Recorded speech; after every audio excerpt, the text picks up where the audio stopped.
ఎలా చంపాలి, ఎలా నాశనం చేయాలి, అండ్ ఆర్థిక దెబ్బలు ఎక్కడ కొట్టాలి, వాడు ఏ కులానికి సంబంధించినోడు, ఆడి క్యాస్ట్ని ఎలా దెబ్బ కొట్టాలి, వాడికి జీవితంలో లేకుండా ఏం చేయాలి, వీళ్ళ టార్గెట్లు ఇవే. రాష్ట్ర అభివృద్ధి కాదండి. ఎవడైతే వీడి గురించి మాట్లాడుతున్నాడో వాడిని సర్వనాశనం చేయాలా, వాడి జీవితంలో కోలుకోకుండా చేయాలా.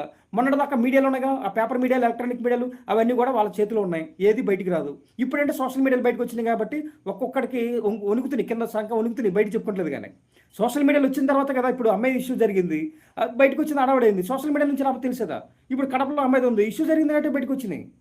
సోషల్ మీడియాలో రాకపోతే అసలు పేపర్ మీడియాలో ఇప్పటికి ఈనాడు చంద్రబాబు నాయుడు రాసేలాక అయితే చంద్రబాబు ఈ పాటికి మొత్తం ప్రపంచాన్ని చక్రం తిప్పుతానని చెప్పాడు. ఇప్పుడు కూడా జగన్మోహన్ రెడ్డి కూడా ఇంకా చెప్పేవాడు. జగన్మోహన్ రెడ్డి పేపర్ పెట్టుకున్నాడు. అందుకే జగన్మోహన్ రెడ్డి మన రాజశేఖర రెడ్డి ఏం చేశాడు అనుకున్నారు? ముందు నా రాజకీయ భవిష్యత్తు ఉండాలని చెప్పి రాగానే వెంటనే పేపర్ పెట్టించుకున్నాడు. వాళ్ళ అబ్బాయితో పేపర్ పెట్టించాడు, మొత్తం కంపెనీలు పెట్టించుకుని గట్టిగా సంబంధించుకోడు, ఎలక్ట్రానిక్ మీడియా చేతిలో పెట్టుకున్నాడు. అప్పటిదాకా కాంగ్రెస్లో ఉన్న పాప అందరిని కూడా ఎదవం చేశాడు.